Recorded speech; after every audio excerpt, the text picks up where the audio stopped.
Hey, Maddie, long time no see.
Howdy, ma'am. Hello. Sure, the first one in. Just if you have like any small dumbbells or like bands, like small bands, those are going to be perfect for today. I mean, we'll make do with whatever we got, but small bands and dumbbells are definitely Okay. the best way to go about these. Like 5 pounds? Yeah, like that'll work. Doesn't have to be super heavy.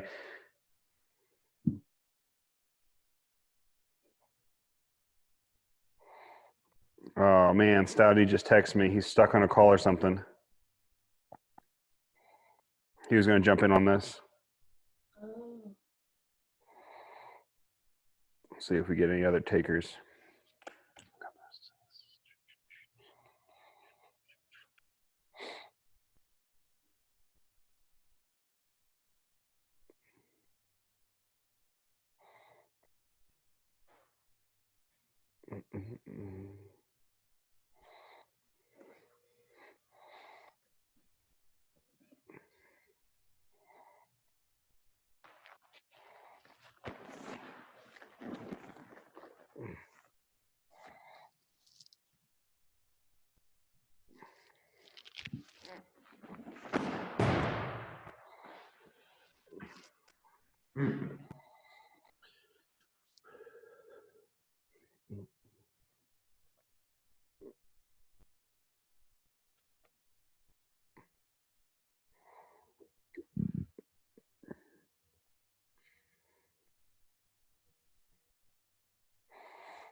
All right, we'll get started on time, just because I like to do things on time.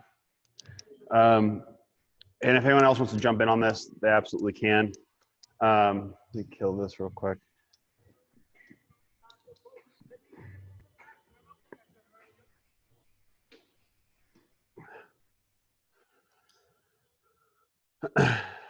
So just so people know, just so you guys know what this class kind of is, real quick intro on it. So what we do here at Watchtower is we run what we'll call finishers or hypertrophy or pump sesh, like post-workout class stuff. I know Stouty calls them finishers sometimes. The big thing here is that we do it in a certain way. So just a little background on me. I've been in barbell sports for the last 22 years, powerlifting, weightlifting, you name it.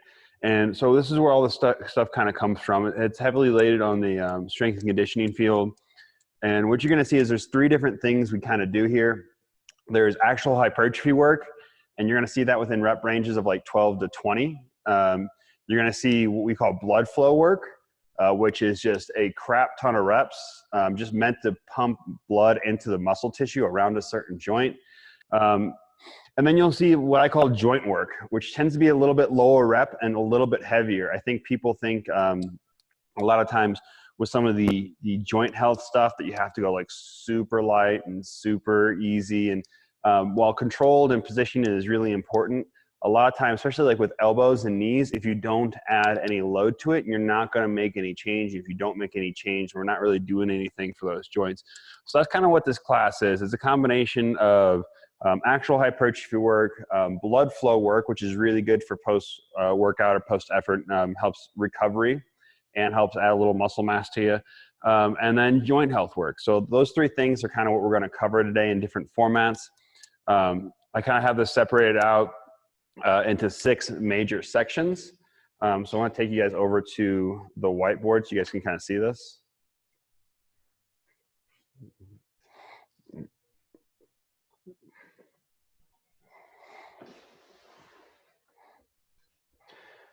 Joanne, I can't see you, but if you have any questions, comments, and or concerns, we have you in the chat down there, so go ahead and hit us with them.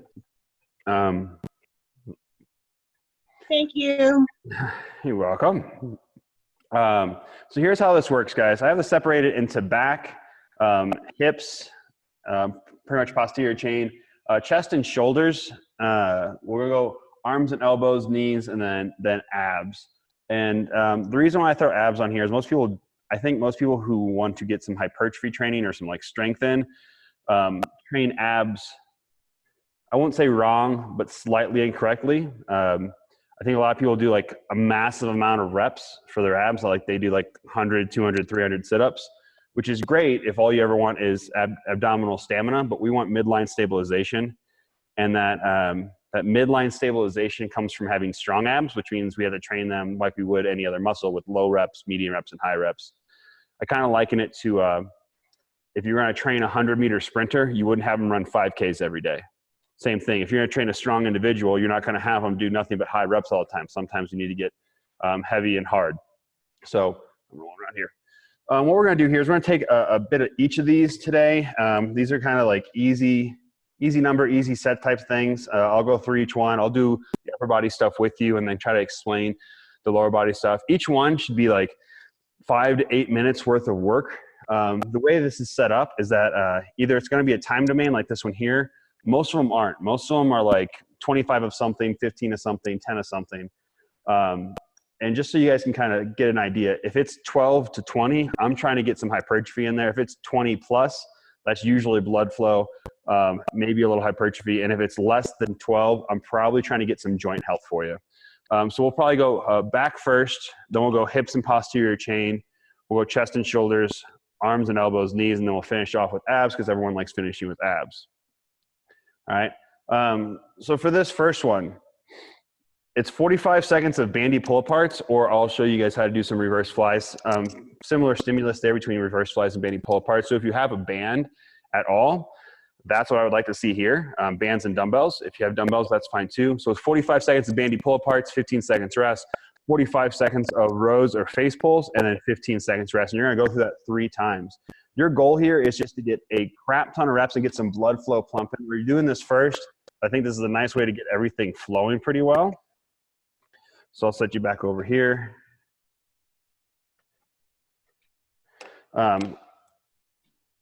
So go ahead and take a second to grab any bands or dumbbells. I'll show you variations on both. Give yourself a second to do that while I plug this in because I don't want my computer to die halfway through this.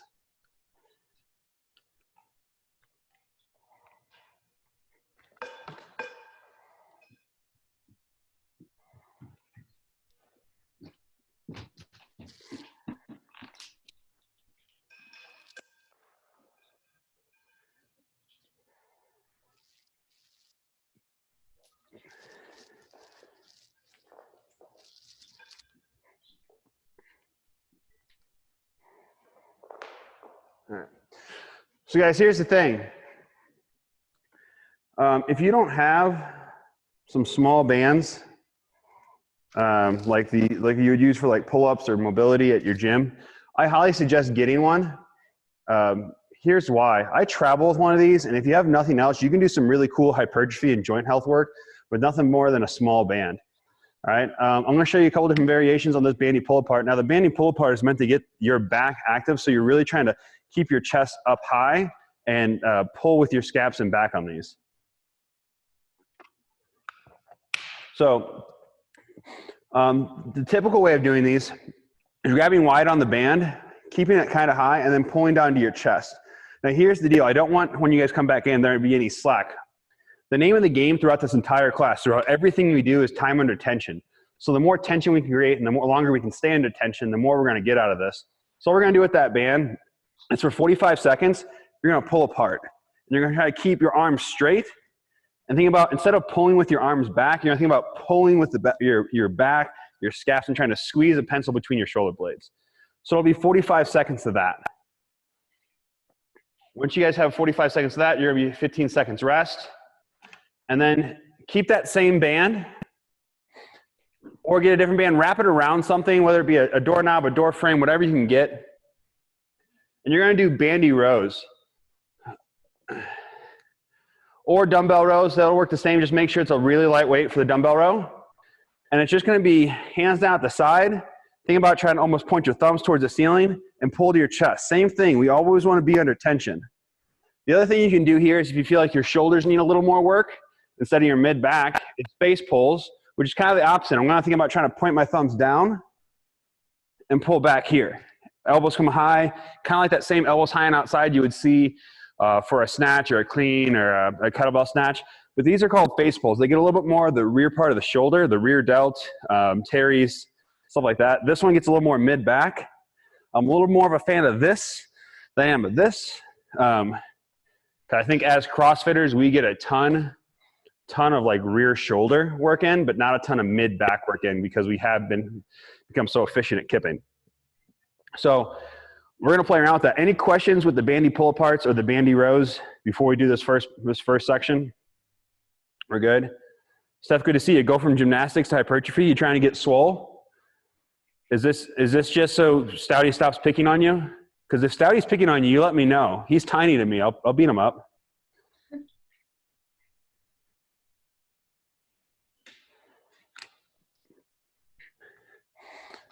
And guys, these are just like real quick ways of doing this. Like you can set these up however you want to. Kind of explain the rep range on here. So this one's literally just blood flow. I think this will get a nice blood flow going so we can get into the rest of this stuff pretty easily. Let me get my timer. I'm going to do this with you guys because I like to chase a pump as well, if you can't tell from my tight t-shirt. All right, we're going to start this in 10 seconds. It's going to be 45 seconds of bandy pull aparts, 15 seconds rest. 45 seconds of face pulls or rows, 15 seconds rest for 3 rounds. We're going to start this in 10 seconds. All right, in 3, 2, 1, and go. Just make sure you're trying to go fast. You're not really trying to go slow here. You're not trying to stay nice and controlled. This is kind of a fast pop. We're trying to stay time under tension, but keep things moving. So it's like our back never really gets off tension on these, and we're just going to keep pulling. We're about 20 seconds in. Should start to feel like it's getting a little tired now. You can go higher, you can go lower, you can flip your palms facing up. There's a lot of variations on this. We're just going with the standard one. 10 seconds.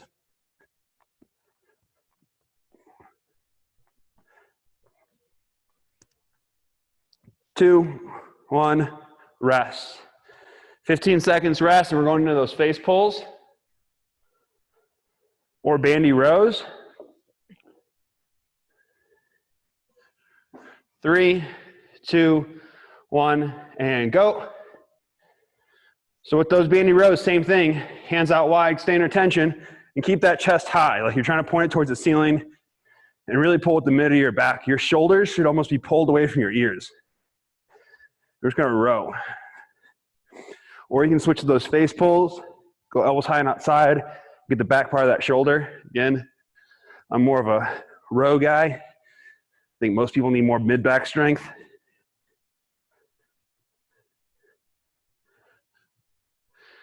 We got about 10 seconds.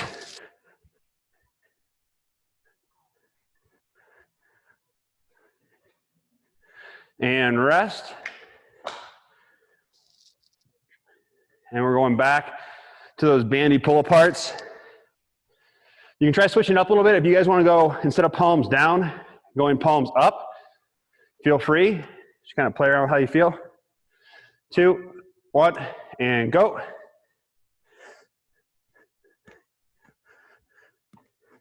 Remember, let that band, don't let it sag in the middle. It shouldn't never pop. It should stay under nice tight tension the entire time. So get your hands as wide as you need to stay moving.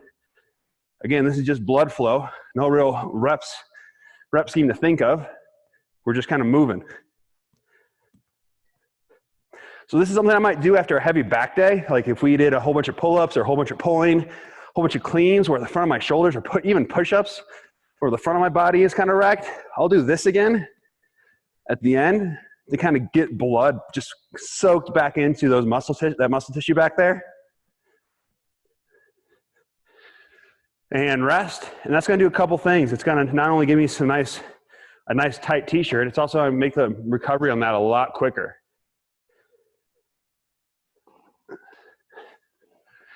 Back to the rows in 3, 2, and 1. Go ahead and row. Remember, thumbs up on this. I kind of grab the band. Think about snapping it in half, thumb towards the ceiling, and just kind of stay moving. You'll find this one's a little bit easier. Same thing with dumbbells. If we're going to use dumbbells on this, we're going to be bent over at a 45-degree angle. We're going to row to our stomach, really. We're not going to row to our chest. Row to our stomach, and just keep those dumbbells flying. Got 15 seconds.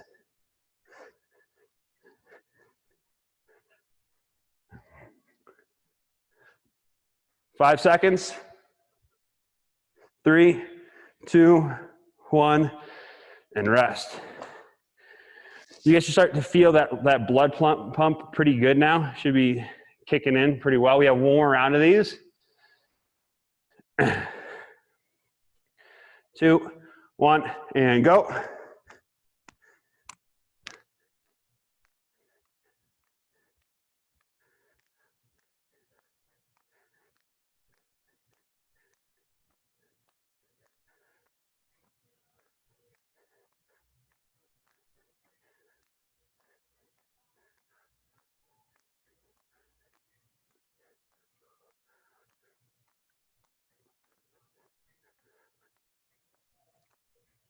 Fifteen seconds. 10, 5, 2, 1, and rest. 15 seconds. We're going to go one more round of the rows.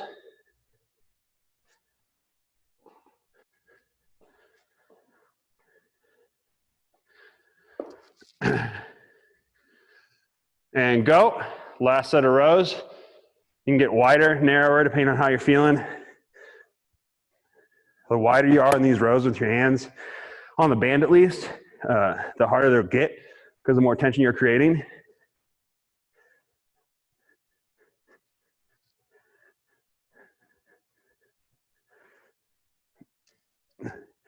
And here's where it gets fun. Here's where we get that blood flow back in when it starts to feel that muscle burn. Just kind of keep moving through. It's never heavy enough, or it should never be heavy enough where you feel like you absolutely have to stop. It should be a, man, this hurts a lot. I want to stop because this hurts a lot. 2, 1, and rest. Solid. That was 6 minutes.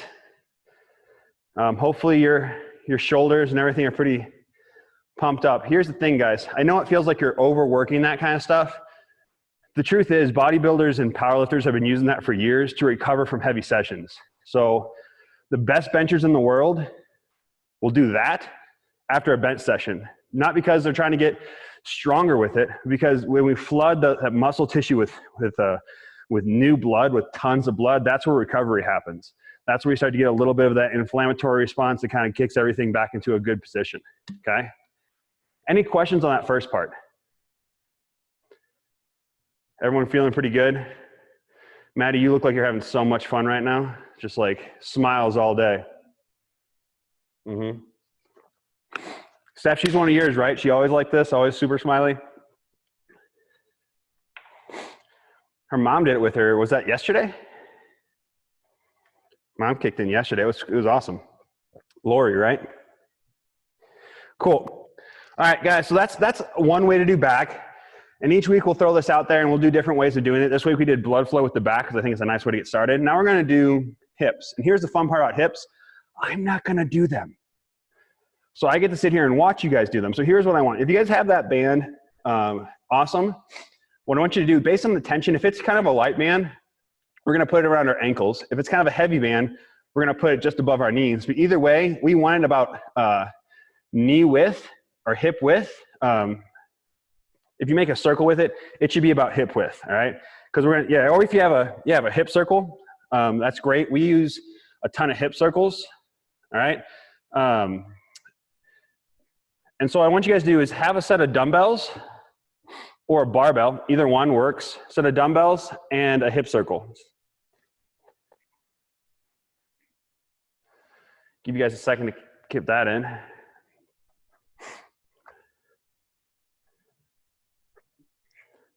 here's the cool thing you guys are always find when I'm doing this class, the way I set up all my accessory work, the way I set up all this hypertrophy work is it's usually superset. So we're gonna do one movement directly into another movement, and then we'll have about a minute's rest in between each one. If you go back and look at a lot of the, what's called like super training or conjugate method, like basis for a lot of strength and conditioning nowadays, when you look at it, it's almost like they want you to do constantly varied functional movements executed at high intensity. It's crazy. It's almost like they were thinking of CrossFit way back then. And so it's always gonna be one movement superset with another movement, maybe a third movement, and then we're gonna take a minute rest in between, because what we don't want is to have that intensity dip down. So that means you do less reps or less weight, that's fine. We're just trying to keep things moving quickly. Your accessory work, this kind of stuff should not take you more than like 10, 15 minutes post-workout, like just shouldn't. Okay, so now that you have your hip circle, and you have some kind of dumbbells and or barbell or whatever it can be with a little bit of weight with it, we're gonna do 3 rounds. I got my little whiteboard so I can not have to keep rolling over there. Of what we call Dimmel deadlifts and monster walks. Dimmel deadlifts and monster walks. So Dimmel deadlifts, they're named after one of the more famous deadlifters in the world, Matt Dimmel. And he used these all the time after training to kind of get some hypertrophy work and some blood flow back into his hips and posterior chain. And what they are is they're basically half a deadlift. So all you're gonna do is whatever weight you have, whatever you have in your hands, you're gonna go straight down in front of your knees, and then you're gonna snap your hips open. So it's control down, snap up, control down, snap up. And so it's all about pulling your hips through quick and pulling through your heels. So the big thing here is A, be snappy on the stand up, and B, that weight should be pulled through your heels. Like if you stand up too quickly at one point in time, you may take a few steps back. I'm fine with that as long as that weight's in your heels, okay? That's gonna be the Dimmel deadlift. So whatever you have directly in front of your knees to snapping open, directly in front of your knees, snapping open. We're gonna do those quick. They need to be fast, like bam, bam, bam, bam, bam. The next thing is the monster walk. So you're gonna take that band, and if it's, again, wherever you want it, either around the ankles or above the knees, perfectly fine. And you're gonna do 5 steps left, 5 steps right, 5 steps forward, 5 steps back. And this is gonna be in a quarter squat. So you have your knees bent, your butt pushed back, kind of in this nice little quarter squat position. And if you wanna get a little more of that backside, get a little more of your butt involved in this, all you're gonna do is pigeon toe your feet. So have a slight pigeon toe to your feet when you're doing these, and you're really gonna drive out into that band. The biggest thing you can possibly do on this is to make sure those knees are always pressing out into the band. Do not let your knees start to cave in whatsoever, okay? So I'm gonna be watching on this one. Here's what we're gonna do. You're gonna do 25 Dimmel deadlifts, and if you wanna leave your hip circle on, God love you, go for it. 25 Dimmel deadlifts, immediately into 1 round of monster walk. So 5 forward, 5 back, 5 left, 5 right, and then you're gonna rest for a minute, okay? So once you finish 25 and 1 round, you can either time yourself or you can call out time. We can unmute you, it doesn't really matter. And I'll tell you when you're gonna go again, but 25, 1 round, 1 minute rest. Questions? So what we call, this is what in Watch Tower we call hashtag booty gains. Your butt and your hips are gonna be on fire, okay? So here we go. We're gonna start with those Dimmel deadlifts starting in 10 seconds. 25 Dimmel deadlift, 1 round of monster walks, 3 rounds here in 3, 2, 1, and go. Hinge forward, snap up. Real snappy down through the heels, like you're trying to drive the ground away from you with your heels. There you go. You can also think about trying to slam your back into a wall, 25 as fast as you can go.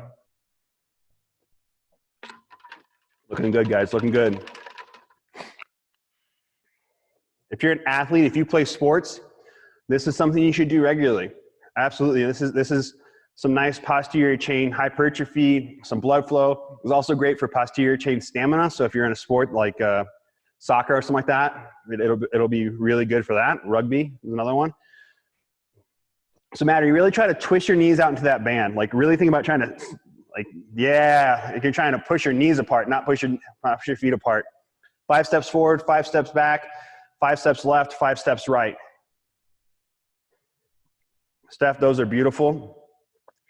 Especially, Steph, if you want to try this, on the left and right, if you just turn your toes in like 5-10 degrees and then really torque your knees out, you're going to find that that glute med is really going to kick on. Okay, guys, we'll take about a minute rest from here. We'll go minute on, minute off. It looks like that's going to be a good time frame for this. So you guys have about 45 seconds to breathe, relax, and recover. There's also a minute to ask questions on that first round if you're not feeling it, if you're like, man, this doesn't feel right, or this is weird, or Kevin's beard looks really nice today. Thanks. I'm a little worried about it. My barber's closed. And every single time I try to trim my beard, I mess it up and have to shave the whole thing. And then I look like a toddler.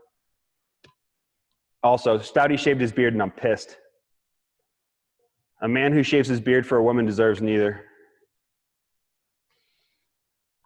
All right, guys, 10 seconds. We're going to do that second round of Dimmel deadlifts and monster walks. 3, 2, 1, and go.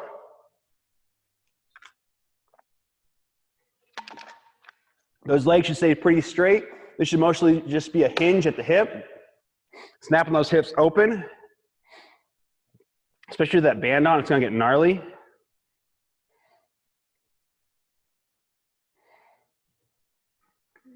Maddie's too strong for those 5-pounders. We're going to have Steph and Stouty lend her some heavier dumbbells. You guys got 120s over there at Industry? I think that's what Maddie needs, 120-pound dumbbells. It's about 55 kilos, in case you're wondering, for people who aren't Americans.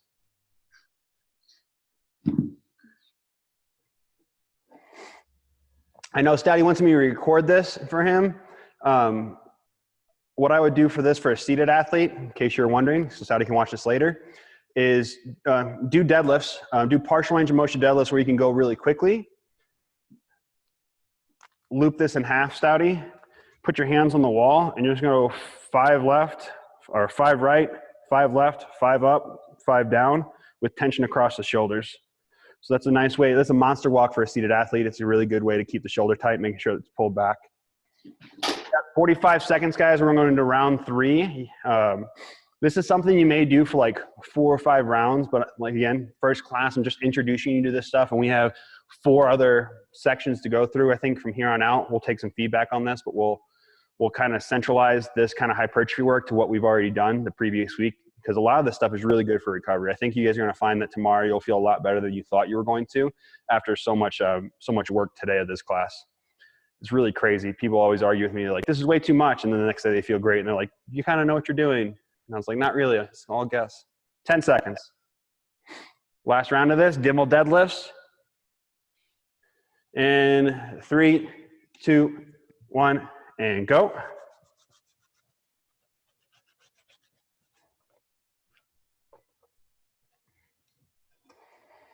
Snap up, keep that weight back.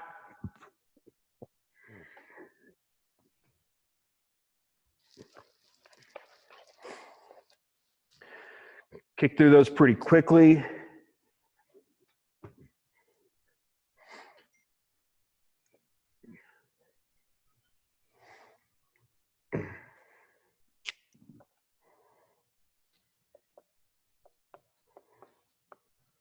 Get through those monster walks.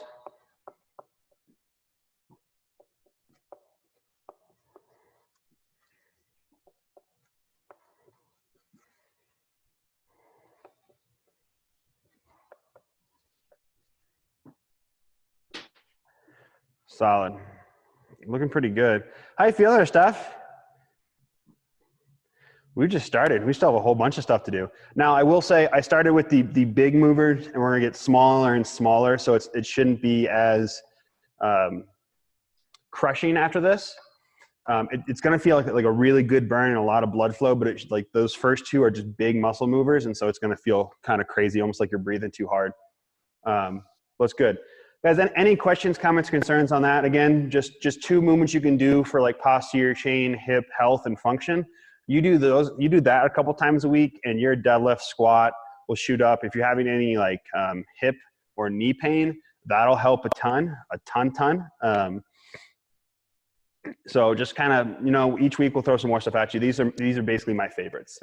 Okay. Okay. Next one, we're gonna move on to like chest and shoulders, because who doesn't want a better chest and shoulders? This is also what we do regularly for anyone that wants to bench a lot or goes overhead a ton. The thing with these is that instead of going with big muscle movers, the 2 we're about to do are really good for getting small stabilizers ready and getting the shoulder a little bit more bulletproof. Okay, so this is what I call my bulletproof warm-up for my shoulder. And all it is we're gonna do 3 rounds of what I call smush presses, and I'll show you what those are. They are, as far as I know, a Kevin Ogar original. And then Arnold presses, and we're gonna do them the style I like. There's a bunch of different styles of Arnold presses. There's one in particular that I personally love for anyone that's gonna go overhead a ton or benching a ton or uses their shoulder a lot like CrossFitters. So smush presses and Arnold presses. So let me show you what that looks like. And we're gonna do 3 rounds of 15 and 15 on those.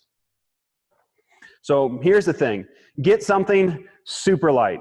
Like we don't, even myself, like as someone who benches over 400 pounds, I never go any heavier than 15 pounds on this. Like 15 pounds is even kind of pushing it for me today, specifically because of what we're trying to do here. We're not trying to overload that shoulder. We're trying to get those muscle movers going. So Maddie, those 5-pounders are probably gonna be pretty dang perfect, okay?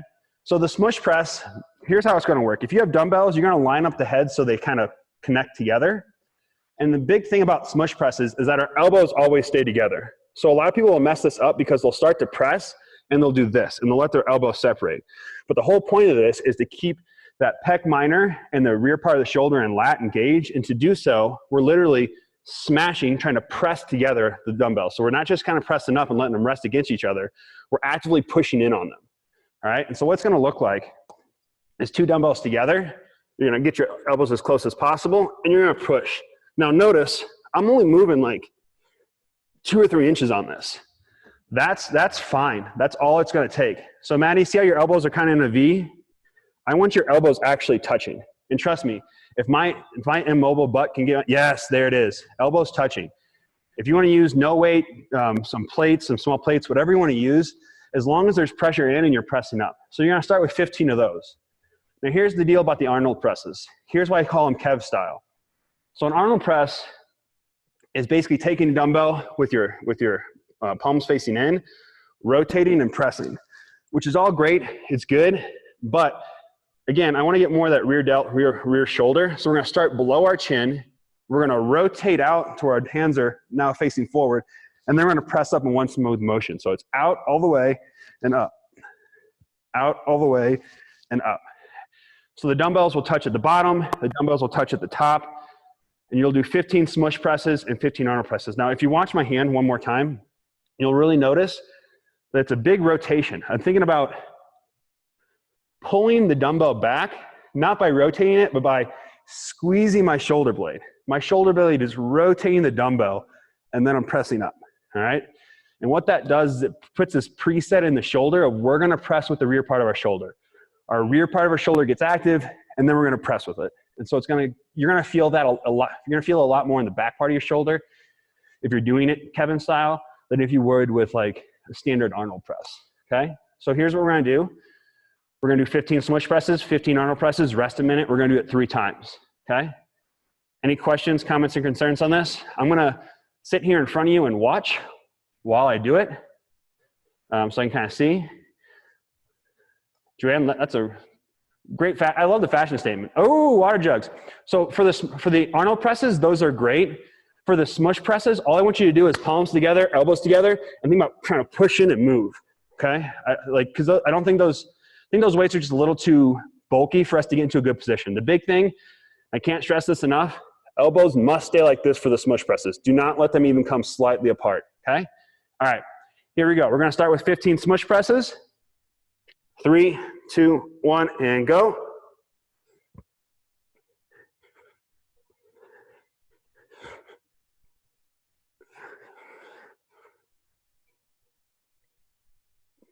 Solid, finish those. Now take that dumbbell, 15 Arnold presses. Really focus on pulling that shoulder out and up.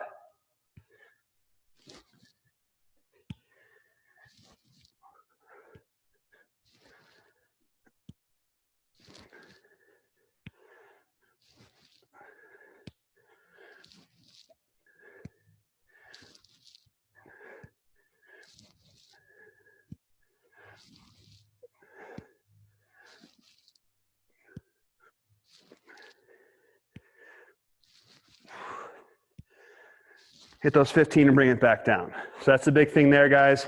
Really swinging those pinkies in on the Arnold press, really swinging them back out, and then pressing up.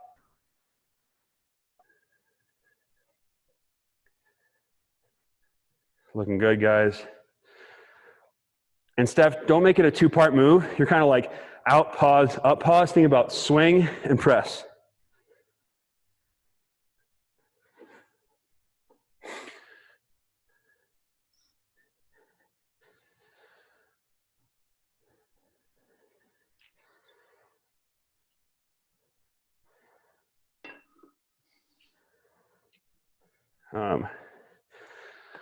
We're gonna have about another 25 seconds. We'll do that second round, 25 minutes. We're not taking that long a rest.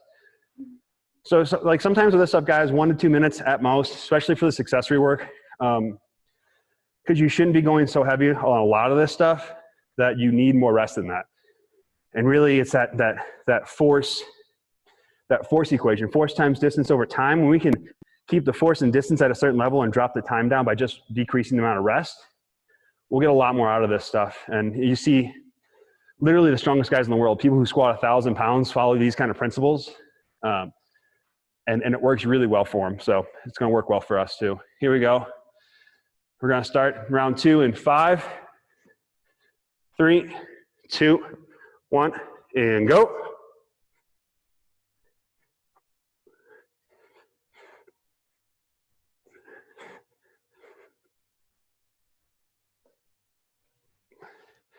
Finish those smush presses. Go straight into those Arnolds. Start below the chin, rotate out and up.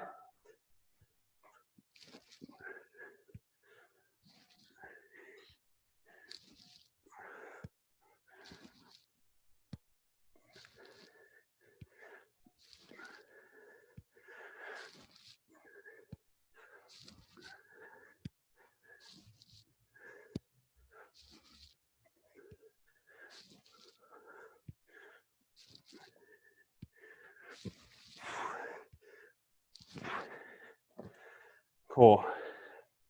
Finish those 15 and rest.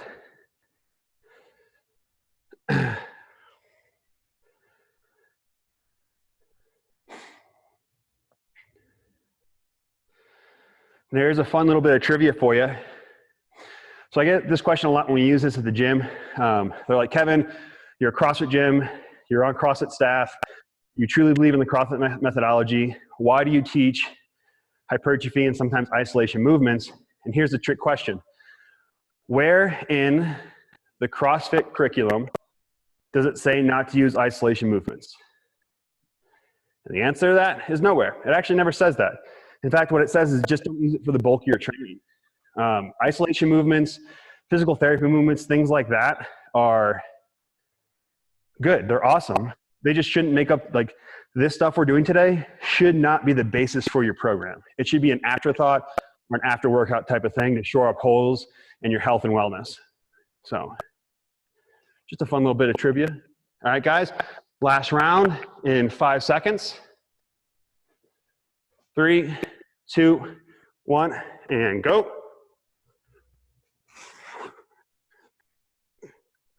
Keep those elbows together. Make sure everything stays touching.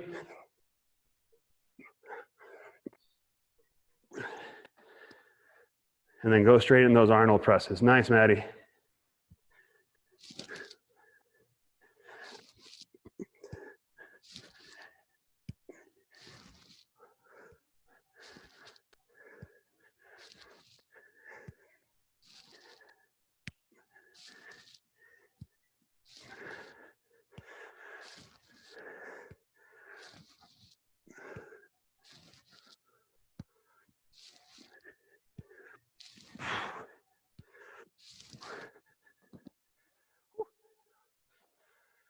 Cardio.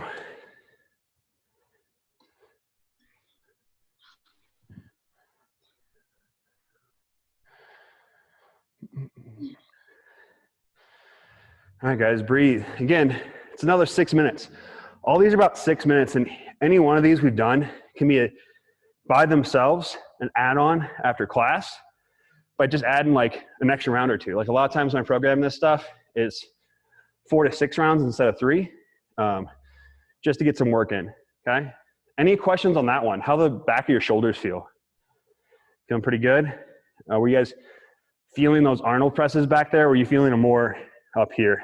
Because if you're feeling a lot up here, it means you were starting to press when you're here instead of letting that shoulder open up all the way to press up. But those, I love those two. Smush presses are, if you have someone who's unstable overhead, smush presses before they go into any kind of overhead lifting is a great way to create a stable shoulder, because it gets pec minor, pec, and actual delt and lat all kind of spun up. Okay, so if you're like, man, I'm super unstable overhead, try those before the next time you go overhead with anything. Okay, all right, now we get to the fun stuff. By fun stuff, I mean like mirror muscles. So this next one's more or less for your elbows. If you have athletes, and if you're coaching Steph, and you have athletes who have like, what's this? Is this? I always get confused between tennis elbow and golfer's elbow. That's tennis, golfer. I always get them confused because I really don't care that much about what the actual problem is. The next thing I'm going to show you is by far one of the best things I have done for my elbows as a seated athlete, period. A, it makes my arms look great. B, it actually forces rotation of the radius and ulna in the proper manner, which is why you generally have tennis elbow and golfer's elbow, is because that radius doesn't actually rotate over the right way. So if you guys take a look at someone's arm and they don't have proper internal rotation or external rotation of that wrist, and actually mine's pretty good right now. If they're like stop here or they stop here, that's going to cause a problem anytime there's force against with a swing or force against with a swing. All right, and so the first thing we're going to do is called a Zatzman curl, and we're going to do them a little bit differently. I like to take things that are already there and make them my own. So we're just going to do, and we'll switch this up just for our sake. Kevin, what was that called again? A what curl? Zatzman, Z-O-T-T-S-M-A-N. So if you guys can read my handwriting, Zatzman. Have no clue who they're named after, but they're named after someone. And I do these once a week, bare minimum, and I have all my seated athletes do these once a week. And I used to have severe tennis elbow on this side and severe golfer's elbow on this side before I started doing both of these because I bench all the time. And this took care of both of them. So the first thing we're gonna do is a Zatzman curl, and I'll show you that. The second thing we're gonna do is any variation of a tricep extension that you want. So if you have dumbbells and you lay on the one I would prefer you guys to do if you guys have dumbbells, to lay on your back, put it dead center on your chest, keep your elbow at a 45. And if you have two dumbbells, these are called Tate presses. They start here and they end here. So you're actually gonna end with the dumbbells heads together at the top. So it's gonna kind of look like this, okay? So they start here, you're gonna extend out and then back in. If you have two dumbbells, great. If not, just go dead center on the chest and do the same thing. Or you're gonna do dumbbell tricep extensions. I am gonna do it with a band. If you're doing it with dumbbells, just do 10 reps per side. If you're doing the Tate presses, named after Dave Tate, which are these, just do 10 total. I'm gonna do it with the band. So I'm actually gonna sit away from the rig and I'm gonna do it out across from me. Now what we're trying to do, and where you should mostly feel this, is your distal tricep. Most people are very strong up here in their tricep because they've found a way to bypass this. And this is where a lot of that elbow pain comes from. You have that tricep that starts here, kind of wraps around into here, and that's where that pain comes from. And so if you can get that stronger and get the tendon and ligaments attached to that distal head a little bit stronger, you have less pain. All right, so the Zotzman curls, you guys can do tricep extensions, not worry about it. A Zotzman curl looks like this, and I'm gonna have to scoot back so you guys can kind of see, and then I'll go over a little bit more. You could also call it a hanging curl, because the big thing of it is we're gonna hang out on the way up and in on the way in. So if I have the dumbbell, I'm gonna grab really hard that pinky side, so lots of space, so as much space as I can create between my thumb and the head. And when I curl, I'm gonna let that dumbbell head really hang down. So it's really pulling my elbow around. And then when I go to come back down, I'm gonna flip it and let it hang in.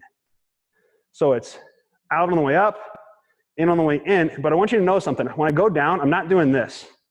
I'm not trying to lower it with my shoulder. I actually do these with some people with a slingshot pinned to their side. So it's elbow pin to the side, elbow pin to the side, elbow pin to the side, elbow pin to the side. So your elbow's staying tucked in the entire time, and we're just moving at the elbow. Can you see how that way down kind of forces that internal rotation and gets that radius and ulna moving?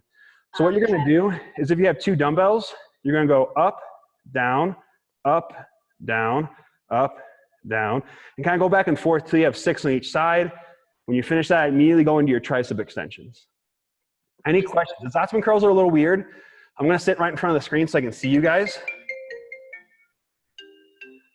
I'm gonna sit right here so I can see you guys. But it's 6 Zotzman curls, and then if you're using dumbbells, 10 tricep extensions. If you're using a band, it's 20, all right? Same thing, minute rest in between. We'll base that minute off of what I'm doing because, you know, me. I'm an American. Everything's centered around me. It's a joke, guys. We don't actually think that. Unless you're Californian. It's just different. All right, so we're gonna start with, yep, Steph, that's perfect, just like that. If you had 2 dumbbell heads, those tape presses are awesome. We're just gonna pound those out. So Maddie, if you're gonna do the tape presses, do them laying down like Steph. So those tape presses are actually laying down on your back, okay? So let's start with those Zotzman curls. So go ahead and stand up with the dumbbells. And you're gonna do 6 per arm or 12 total, and then go straight into your tricep extensions, all right? Here we go. 3, 2, 1, and go. Let it hang out, let it hang in, let it hang out. And really keep that elbow in tight, Maddie. Don't let it come out at all. Like if I were to tie your arms to your body, yeah, that's what I'm looking for. And we're just gonna let them come in and out. The nice thing about these is if you have heavier dumbbells, the heavier you can get on this, the better. All right, so I usually do these with like 30 to 35 pound dumbbells. And what I'm trying to do is get to that edge of my control. I still wanna be able to have control, but I wanna be on the edge. Because super light weight on this isn't gonna force that radius and ulna to rotate the way it's supposed to. So we need to get a little bit heavier with it. All right, when you finish those 6 and 6, go ahead and go into, yeah, Maddie, get swole. That's what I'm talking about. So heavy. Yep.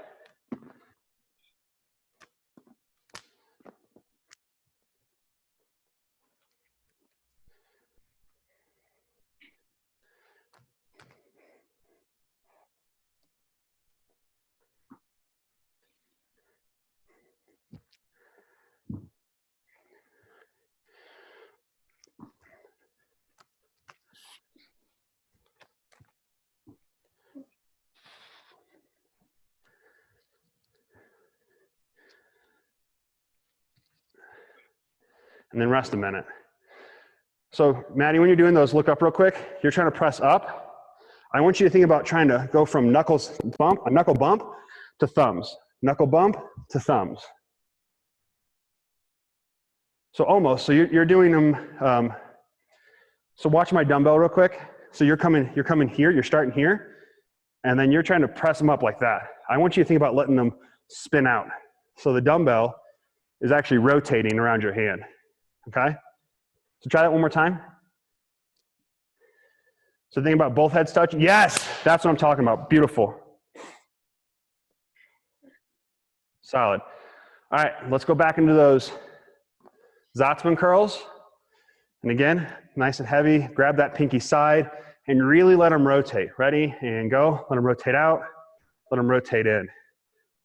One of my really good friends here, and he works out of the gym as a PT. And I always like to check with him about this stuff before I like teach other people how to do it. I'm like, dude, I've been doing these and my elbows feel great. Is this okay? And he's like, dude, this is actually physical therapy work that we prescribe to people, but you just made it look sexier. And I was like, that's kind of my MO. I take things that are boring and I make them just as boring, just slightly sexier. So get through those, really let them hang. The big one is like on the way down, don't let that elbow move and let it hang. And making sure as heavy as you go, you still maintain control on the way down. So it shouldn't just be like a plop. It's a up and control back down. Nice, and this is one of those ones that is kind of slow.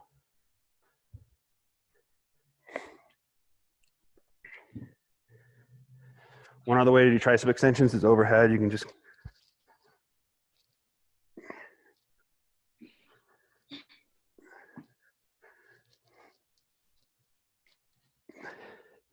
get that same distal part of the tricep.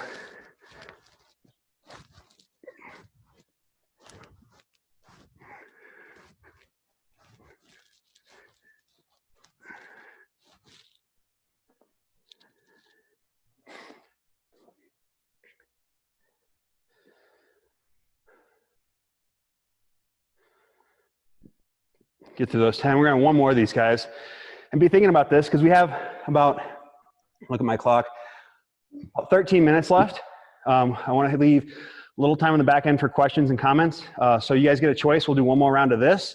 And then we can either do a little bit of knee and joint health, or I can show you some stuff on abs, or we can do knees.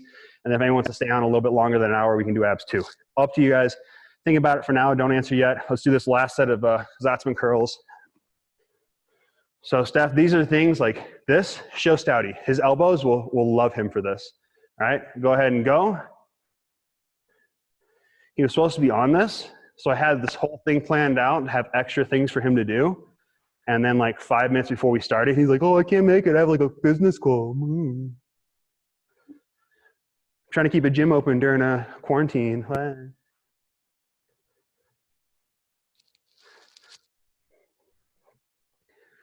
These are cool because you can change the rep range. Sometimes I do like 4 per side super heavy.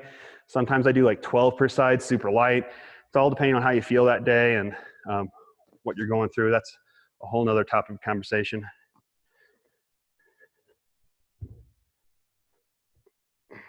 Then finish those tricep extensions.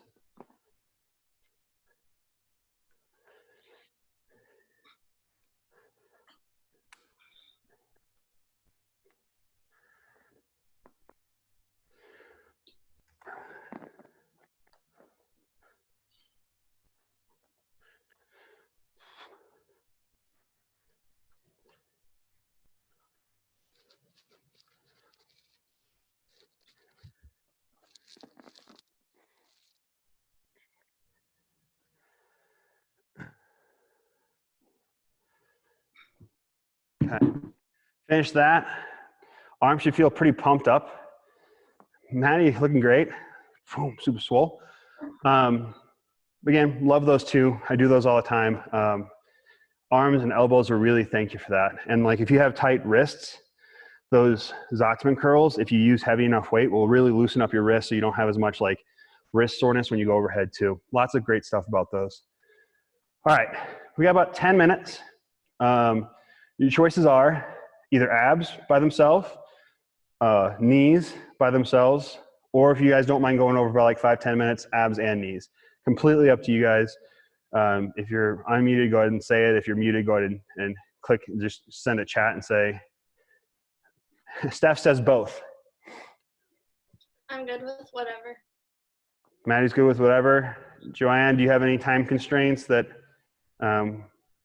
don't Class with Stouty at 3. Ouch.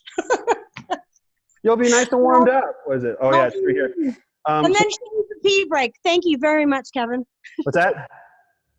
Then she needs a pee break. Thank you very much for your tips. These are excellent. Beautiful. Thank you. We're doing this every week, and we'll do different stuff every week. So, like, if you have things you want to see when you see the stuff pop up, just comment or just shoot like Stouty and Steph or Jen a message. Let me know what you want to do. But if you want to jump out now or stick around for the are you gonna stick around for one more, or are you gonna bounce out? I will stick around for one more, Okay, please. so do you want to do abs or do you want to do knees? Ladies, It's up to you. You're the one. They're going to stay for both. I just want to make sure you get the one you let's want. do knees. Thank you. Let's do knees. I didn't hear you. Sorry, Joanne. Knees, please. Knees. Okay, here's what you're going to need. You're going to need, this is a variation of sissy squats for those people who don't have bands. If you do have, they're also called Spanish squats, which, you know, I guess in modern-day age, that's considered racist, so we're going to call them sissy squats for some reason. But what we're going to do is if you don't have any place to attach a band and a band that's heavy enough to kind of keep you standing, what I want you guys to do is find a long bench. Is find a long bench that you can sit back onto, or even like a couch or anything. The big thing is that you have to have your calves all the way up against whatever you're going to sit on and enough room to sit far enough back where you don't have to have that knee push forward. That's what we're looking for. So if you guys can kind of see this, if I were going to use this box to do these, my calves need to be all the way up against it, okay? So this is a variation of a way to do that. So different variation of that. So I know some people call those sissy squats. I don't call those sissy squat stuff. These are a little bit different than what I think you're thinking. So the big thing is we're going to block the calf and we're going to sit all the way back as far as we can with the shin staying vertical and something held in this front rack position. And here's the thing. These are basically close stance box squats for a very, yeah. So if you check out Maddie, that's what we're looking for. Go ahead and do that again, Maddie. So you're gonna have to hold a weight right there and you're gonna sit super far back and try to keep that chest up. And your goal is to tap something and come right back up. Now, these are kind of weird squats because I don't care if you get below parallel. I don't. Not a big deal here because what we're actually trying to do is get the hamstring and quad working together. So what you're gonna do is you're gonna do 8 of those squats. So you're gonna hold that dumbbell there and you're gonna try to sit super vertical, shin down, touch, and then come right back up. All right, and so you're gonna do 8 of those. You're gonna go super slow and controlled. When you finish those 8, if you guys have like a towel or a pair of socks on that's slippery or like a slider, we're gonna do what's called an office chair racer. Dude, rock works perfect. As long as you can hold it up in front of your chest, yeah, it's great. I like your ingenuity. Smart, you're a smart one, okay? So the other thing we're gonna do, this is actually, I call these office chair races. So if you have an office chair, like a chair on wheels, these work a lot better. If you don't, then you can just use a towel or a slider. And what's gonna happen is if this is my heel, I'm gonna put my heel on the ground and I'm gonna pull my heel in towards me. And I'm gonna pull my heel in towards me and then kind of bring it back out and pull my heel in towards me. And so it's kind of like pull this heel in, pull this heel in, pull this heel in. And what we're actually trying to do is trying to dig our heel into the ground as much as we can and pull through. And when you pull through, we're just gonna kind of rock forward on the foot. So it's gonna kind of be like a slide. So you're gonna sit basically in the same chair that you were, but you're gonna kind of scoot to the edge of it. And then once you scoot to the edge of it, whichever leg you want to start with, you can do one leg at a time on this. You're gonna start with the leg completely extended, and you're gonna dig the heel into the ground and just drag it in. All right, and it's gonna be kind of slow and controlled. And what I want you guys to do is you're gonna do 10 of those per leg. So 8 sissy squats, 10 pulls per leg, and we're gonna do that 3 times with a minute rest in between. All right, here we go. Go ahead and get to those sissy squats or Spanish squats.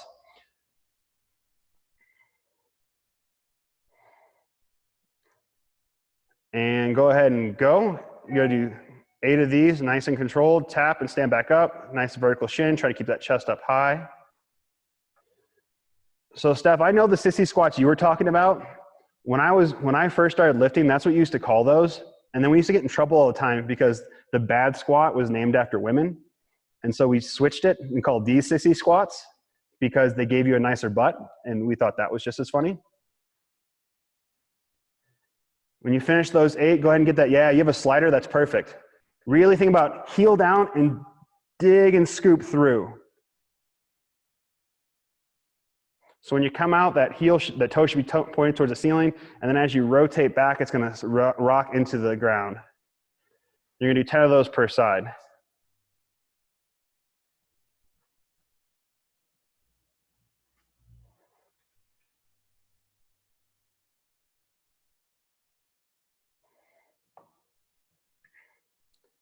So like I said, if you have an office chair, these are great. Set like minute on, minute off, where you're just kind of pulling through on that office chair and like dragging yourself across the gym. Do that like 3 times and your hamstrings and glutes will just be lit up.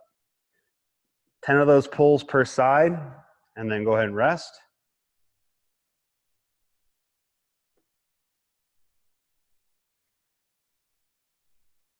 Always keeping that heel down. So Steph, you don't have to pull it back so far.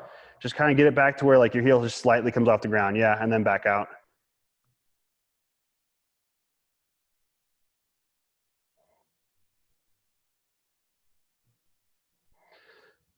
Maddie, on that next set, let's try to get you sitting on something a little bit higher. Your hip crease being below your knee, yeah, it's kind of taking your hamstring out of it, and it's going to put it more onto the front of your leg, onto that quad.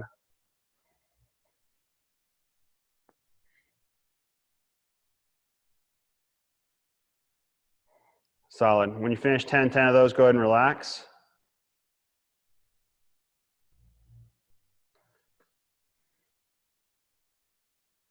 Hey, Kevin. Yeah. Do we have to jump off of here at 3? Ooh, we do have to jump off. Starts at 3? Yeah, we do have to jump off here at 3. So guys, Okay. go ahead. Yeah. So here's the deal. I'll let you guys finish that last setup. We'll go over abs next week. And if you really have questions about how I do abs, we'll talk. You can guys shoot me some message. But I don't get off here for Stouty. Good thinking stuff. I keep forgetting that. So go ahead and finish up 2 more rounds of that. If you have any questions, comments, or concerns on that, let me know. We're going to do this every week. And I'm going to try to start tailoring it towards what we did the previous week so we can start getting a little bit little short up on all this stuff, okay? Maddie, Steph has my information. If you have any questions about this stuff, let me know. Finish those 2 sets. I'm going to jump off here so Saudi can start. Cool? All right. Later, guys. Thank you.